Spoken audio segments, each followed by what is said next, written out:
Hello உறவுகளே, இன்னைக்கு ஒரு இன்ட்ரெஸ்டிங்கான ஸ்டோரியை தான் கொண்டு வந்திருக்கேன். அதோடைய பேரு லவ் முஷ்கில். ஆமாங்க, இனி இதோடைய எபிசோடும் நம்மளுடைய சேனல்ல போடப்படும்.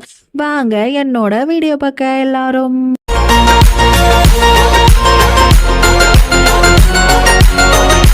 இங்கே வந்துட்டு நம்மளுடைய ஹீரோவான யுகியை தான் காட்டுறாங்க. அவன் வந்துட்டு அவனுடைய லவ்வர் பேரை பச்சை குத்துறதுக்காக வந்திருப்பான். ரொம்ப வழியில் துடிச்சு அவளுக்காக அவளுடைய கையையும் இறுக்கமாக பிடிச்சிக்கிட்டு, உனக்காக நான் என்ன வழியினாலும் தாங்கிக்குவேன் பேபி அப்படின்னு சொல்லிட்டு பச்சையெல்லாம் குத்திக்கிறாங்க.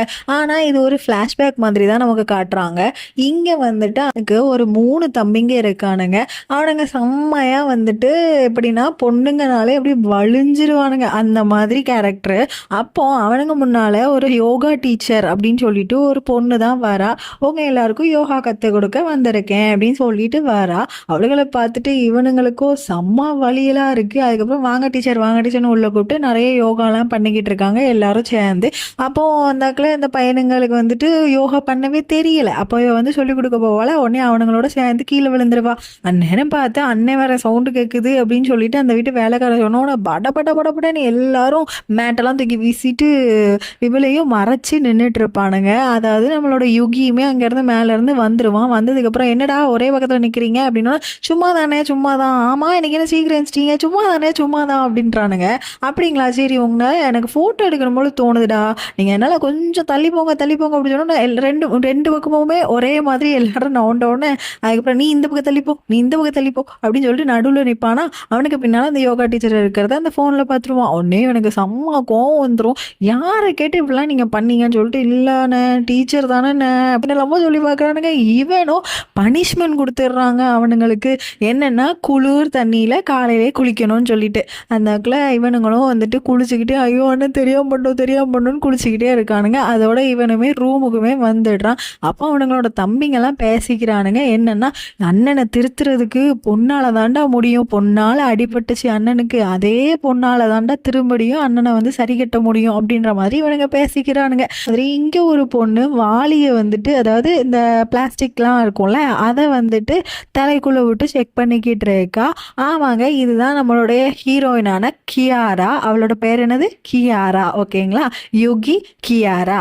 ஓகே, நம்மளுடைய கியாரா என்ன பண்ணிக்கிட்டு இருக்கான்னா, சும்மா வேறம் பேசிட்டு அங்கே வந்து கொஞ்சம் பொருள்லாம் வாங்கிட்டு இருக்கும் போதே அவளுடைய வீட்டு ஓனர் வந்துடுறாருங்க. அந்த ஓனர் வந்துட்டு பைசா தாமா அப்படின்னு கேட்டோடனே உடனே வீட்டுக்குள்ளே வந்து தானே கேட்பாங்க. அப்போது வந்துட்டு அங்கே உள்ள ப்ரெஷ்ஷு அது இதெல்லாம் பார்த்தோன்னா, இது என்ன இத்தனை ப்ரெஷ் இருக்குது அப்படின்னோடனே, எல்லாமே என்னோட தான் அப்படின்னு சொல்கிறா. அதுக்கப்புறம் அதே மாதிரி ஒரு ஸ்கர்ட்டு மாதிரி ஒரு குட்டி ஸ்கர்ட் இருக்கும். ஒன்று இது என்ன ஸ்கர்ட்டு அப்படின்னோடனே, அதுவுமே என்னோட தான். ஏமா இத்தனோண்டாமல் போட்டுக்கிட்டு இருக்க, என்ன நீங்கள் இப்படிலாம் பேசுகிறீங்க, போல வீட்டை விட்டு வெளியில் போங்க, எனக்கு அழுகையாக வருது, நீங்கள் இப்படிலாம் என்னை தப்பாக பேசுகிறீங்க அப்படின்னு சொல்லிட்டு அழுவாளா. அப்போன்னு பார்த்து இவனுமே சரி மாதிரி நான் போயிடுறாமா அப்படின்னு சொல்லிட்டு போவோம். அவன் மேலே ஒரு ஹாம்ஸ்டர்னு சொல்லுவாங்களா, அந்த மாதிரின்னு நினைக்கிறேன். உடனே அதை பார்த்துட்டு அண்ணன் என்ன உங்கள் தோலில் அப்படின்னு தான் சொல்லுவோம். உடனே அது படக்குள்ளே போயிடுமா. உடனே அங்கே வீட்டுக்குள்ளே வந்துட்டு டே வாங்கடா அப்படின்னு சொன்னோடனே படபடன்னு ஏதோ ஒரு சந்து பந்துலலாம் இருந்து ஒரு 2 குட்டீஸ் வந்து வெளியில் வந்துடுவாங்க, ஒரு பையனும் வெளியில் வந்துடுவான். உடனே அவங்க ஹெல்ப் பண்ணி எடுத்துருவாங்க. ஆனால் அவருக்கு வந்துட்டு நான் முதல்ல கேட்கும் போது யாரும் இல்லைன்னு சீன் போட்டல, இப்போ நீ வந்துட்டு வீட்டை விட்டு வெளியில் போகணும் அப்படின்னு சொன்னோன்னே, என்னென்ன நீங்கள் இப்படிலாம் பண்ணுறீங்க அப்படின்னா, ஆமாம் நான் வக்கீல் நோட்டீஸோட தான் வந்திருக்கேன், இத்தனை நாள் நீங்கள் வந்துட்டு எனக்கே தெரியாமல் இங்கே குடும்பம் நடத்திட்டு இருந்திருக்கீங்களோ, இந்தாங்க வக்கீல் நோட்டீஸ், ஒழுங்க வந்து வீட்டை விட்டு வெளியில் போங்க அப்படின்னு சொன்னோன்னா, அந்த வக்கீல் நோட்டீஸில் வந்துட்டு ஒரு பேர் எழுதியிருக்கும். அதாவது நம்மளோட ஹீரோவோட பேர். அவன் வந்து ஒரு லாயர், சரியா? அவனை பார்க்கறதுக்காக இவன் வந்து போகணும் அப்படின்னு சொல்லிட்டு கிளம்பிக்கிட்டு இருப்பா. உடனே இங்கேயுமே நம்ம ஹீரோவை தான் காட்டுறாங்க. ஹீரோவுடைய வீட்டில் ஒரு பாட்டி மாதிரி ஒருத்தங்களை காட்டுறாங்க. ஐ திங்க் அவனோட அம்மானு நினைக்கிறேன். உடனே வந்துட்டு அவங்க என்னமோ தண்ணி குடிக்கிறதுக்காக முன்னால் போவாங்களா, படாருன்னு அவங்க காலில் கட்டியிருக்க கயிறை வந்து அவங்கள பிடிச்சி இழுத்தோன்னா அவங்களும் விழுற மாதிரி போவாங்க. உடனே வந்துட்டு மேரிமா ஒன்றும் பிரச்சனை இல்லையே அப்படிமா. உடனே ஒன்றும் இல்லைப்பா அப்படின்னு சொல்லிட்டு தண்ணி குடிக்கிறதுக்காக போனேன், காலில் வந்து அந்த ரோப் வந்து மாட்டிக்கிச்சு அப்படின்னு சொன்னோன்னே அவனுக்கு பார்த்துட்டு ரொம்ப கோவம் வந்துடும். உடனே அவன் சொல்லுவான், இன்னைக்கு அந்த நர்ஸை உண்டுல நாக்கணும் அப்படின்னு இவ்வளோ சொன்னோடனே, யாரையும் கஷ்டப்படுத்தாதப்பா அப்படின்ற மாதிரி பேசுவான் அவங்க அம்மா. அப்போ உடனே இவனுமே வந்துட்டு சும்மா அம்மா கிட்ட சும்மா பேசிகிட்டு இருக்கும்போது அம்மாவுக்கு வந்துட்டு உடனே ஒரு ஆசை வந்துடும். என்னன்னா அவளுடைய ஹேருக்கு வந்துட்டு கலர் பண்ணிக்கணும் அப்படின்னு சொல்லிட்டு. உடனே அம்மாவுடைய ஆசையை நிறைவேற்றுறது தானே நல்ல மகனுடைய கடமை. உடனே படபடன்னு போயிட்டு கருப்பு கலர் டையெல்லாம் அடிச்சு அம்மாவை அப்படி ஹீரோயின் மாதிரி காட்டுறாங்க. அதோட அம்மா அம்மா எனக்காக ஒரே ஒரு காரியம் மட்டும் பண்ணுங்களேன். என்னப்பா சொல்லுப்பா அப்படி சொன்னோன்னா மாத்திரை சாப்பிட்ற சொல்கிறான். எல்லாரும் சொல்கிறது தானே நோயாளி அம்மாவுக்கு மாத்திரை சாப்பிட சொல்கிறது. ஆனால் அவளுக்கோ செம்ம கோவம் வந்துட்டு, உனக்கு இதே தான் வேலை போடா, நீ வந்து இப்போ ரொம்ப மாறிட்ட, நீ பழைய யுகியே கிடையாது, இப்போ நீ ரொம்ப பெரிய மனுஷன் மாதிரி நடந்துக்கிற, பழைய யுகி எப்படி இருப்பான்னு தெரியுமா அப்படின்னு சொல்லி தள்ளி விடுவா. பண்ணார்னா அவன் மேலே ஒரு பிளாக் கலரில் பெயிண்ட் கொட்டிடும். அந்த பெயிண்ட் அவன் மேலே கொட்டினோன்னா அவனுக்கு பழைய ஃப்ளாஷ்பேக்லாம் வருதுங்க. ஏதோ ஒரு அந்த ஃப்ளாஷ்பேக்கில் வந்து சில பேர் வந்து இவனை திட்டிகிட்டே அவன் மூஞ்சில் வந்து கரியை பூசுகிற மாதிரி ஒரு ஃப்ளாஷ்பேக் காட்டுறாங்க. அவனுக்கு வந்து ஒன்றே அதை நினச்சவொன்னே ரொம்ப கஷ்டமாக ஆயிடுது. அதோடைய வந்துட்டு அந்த பச்சை குத்த போனால அந்த பச்சையுமே வந்துட்டு ஒரு மாதிரி வேறு லெட்டர்ஸ் மாதிரி ஆக்கிடுவான். உடனே அதில் இருந்து தான் நம்மளுடைய யுகி வந்து இந்த மாதிரி ஒரு ரஃப் அண்ட் டஃப்பாக மாறி இருப்பான். இங்கே நம்ம ஹீரோயினுமே அவனை பார்க்குறதுக்காக அந்த லெட்டரோட வந்துக்கிட்டு இருக்கா. அப்போ வந்துட்டு முதல்ல வீட்டுக்குள்ள போவா. அப்போ அங்கே உள்ள அந்த செக்யூரிட்டி, அதாவது அவனுடைய இருக்காங்கல்ல, அவன் வந்துட்டு உள்ளெல்லாம் வரக்கூடாது போமா அப்படின்னு சொல்லி அவளை வந்து வெளியில அனுப்பிடுவான். அதுக்கப்புறம் ரெண்டாவது என்ன ஆகும்னா திரும்படியும் உள்ள போவா. அப்போ நம்ம ஹீரோவுக்கே இவ வந்து வெளியில இருந்து ரொம்ப சவுண்டு போட்டுக்கிட்டே இருப்பா. உடனே நம்ம ஹீரோவுக்கே ரொம்ப கோவம் வந்து நாயை அவுத்து விட்டுருவான். நாய் இவளை போய் துரத்துருவான். இவ ரொம்ப பயந்து ஓடிடுவா. மூணாவதா என்ன ஆகும்னா இவன் வந்து ஆஃபீஸ் போயிடுவான்.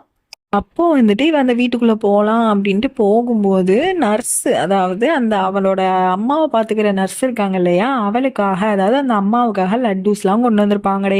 அந்த லட்டூஸ்லாம் வந்துட்டு அவங்க அம்மா சாப்பிடும்போதே இவ படாருன்னு வந்து வாயக்கட்டுங்க அதை எடுத்து தூர போடுங்க அப்படின்ற மாதிரி சொல்லுவாள். என்னன்னா இவ வெளியில நின்றுட்டு இருக்கும்போது அந்த நர்ஸ் வந்து பேசிக்கிட்டு இருப்பா, நான் லட்டு கொடுத்துட்டேன், இனிமேல் இந்த கிழவியோட தொல்லை இல்லை, இனிமேல் நான் ஃப்ரீயாக இருப்பேன் அப்படின்ற மாதிரி சொன்னோன்னே இவளை வந்து ரொம்ப பயந்து ஓடி வந்து அந்த அம்மாவை வந்து காப்பாற்றிடுவா. உடனே அவங்க அம்மாவுக்கு ரொம்ப சந்தோஷமாயிரும். உடனே கிஸ் பண்ணிட்டு அம்மா கொஞ்ச நேரம் நம்ம பேசலாம் அப்படின்ற மாதிரி ரெண்டு பேரும் வெளியில் போய் பேசிகிட்டு இருப்பாங்க. ஆனால் அது நம்மளோட யுகிக்கு தெரியாதுல்ல. யுகி என்ன நினச்சிப்பானா அம்மா எங்கேயோ போயிட்டாங்கன்னு சொல்லிட்டு ரொம்ப பயந்து போய் எங்கள் மலையோட மலையாக அவன் வந்துட்டு அம்மா அம்மா அம்மான்னு கத்துவான். அப்போ அந்த செக்யூரிட்டி வந்து சொல்லுவான், பயப்படாதீங்க, லதா கூட தான் பேசிக்கிட்டு இருக்காங்க அம்மா அப்படின்ற மாதிரி என்னை வந்து சொல்லுவான். என்னது லதாவா அப்படின்னு சொல்லிட்டு, லதானா அவன் வந்து முன்னால் லவ் பண்ண பொண்ணுன்னு நினைக்கிறேன். இப்போ இவனும் ரொம்ப கோவமா லதா வந்திருக்காளா அப்படின்னு சொல்லிட்டு படபடன்னு வெளியில போவானா. அப்போ கொடைக்குள்ள வந்துட்டு இவங்க ரெண்டு பேரும் பேசிக்கிட்டு இருப்பாங்க. இவன் ஸ்பீடாக போய் அந்த கொடையை தட்டி பார்த்தா நம்மளோட கியாரா தான் இருப்பா. உடனே அதை பார்த்துட்டு அம்மாவை வந்து கூட்டிகிட்டு போகாமல் இவன் வந்து உடனே எப்படி போயிடுவான். திரும்ப போன உடனே உடனே போய் சார் என்ன சார் நீங்கள் என்ன சார் இப்படி வக்கீல் நோட்டீஸ்லாம் அனுப்பியிருக்கீங்க, என் தங்கச்சிங்க தம்பிங்களோட தானே சார் வீடு இல்லைன்னு இருக்கேன் அப்படின்னு சொல்லிட்டு பேசுவான். ஆமாங்க, இவன் தான் வந்து வக்கீல் நோட்டீஸே அனுப்பியிருப்பான். அதுக்கப்புறம் இவ்வளோ வந்துட்டு நம்ம காம்ப்ரமைஸ் ஆகிக்கலாம் அப்படின்னு சொல்லிட்டு ஒரு ஃப்ளவர் கொடுப்பா. அதுக்கப்புறம் ஒரு ரோஸை கொடுப்பாளா, ஒயிட் ரோஸை. இவன் வந்துட்டு அந்த ஒயிட் ரோஸை வாங்கிட்டு இவளை படப்பட்ட கொண்டுட்டு போய் வெளியில தள்ளி கதை உடச்சிருவான். இருந்தாலும் கோர்ட்டில் பேசிக்கலாம் அப்படின்னு சொல்லிட்டு அதுக்கப்புறம் அடுத்த நாளே கோர்ட்டுக்கும் போகிறாங்கங்க. அங்கே வந்துட்டு கடைசியில் எப்படின்னா வீட்டில் விட்டுலாம் வெளியில் போக முடியாது, பொம்பளை பிள்ளைங்க நான் இங்கே தான் இருப்போம் அப்படின்னு இவ வாதாடி இவங்க தான் ஜெயிக்கிறாங்க. அதாவது கியாரா டீம் தான் ஜெயிக்குது. நம்மளுடைய ஹீரோவுக்கு ரொம்ப கோவம் வந்துடுது யுகிக்கு. உடனே இவ வெளியில் வந்துட்டு அவன் போவானா, உடனே நாங்கள் ஜெயிச்சிட்டோமே, இப்போ என்ன உன்னால் என்ன பண்ண முடியும், பெரிய இவன் மாதிரி சீன் போட்டு அன்னைக்கு வீட்டுக்கு வரும்போது அப்படின்ற மாதிரி இவனை டீஸ் பண்ணிக்கிட்டு இருப்பா. உடனே இவன் வந்துட்டு அதையெல்லாம் பொறுத்துக்கிட்டு நீ ரொம்ப பேசிக்கிட்டு இருக்க, இதனால உனக்கு விளைவு வந்து வராதோ என்னமோ, தங்கச்சி தம்பிங்களுக்கு தான் வரப்போகுது அப்படின்னு சொன்னோன்னே எது வந்தாலும் நாங்கள் பார்த்துக்குறோம், அதை நீ சொல்லாத அப்படின்ற மாதிரி சொல்லிட்டு அங்கேருந்து போயிடுறாங்க. ஓகே கைஸ், இன்னைக்கு இந்த எபிசோட இதோட முடிச்சுக்கலாம். நாளைக்கு நான் வீடியோ போடுற வரைக்கும் காத்திருங்கள். நெக்ஸ்ட் இந்த வீடியோ வந்துட்டு எப்படி இருக்குன்றதையும் மறக்காமல் கமெண்ட் பண்ணிட்டு போங்க.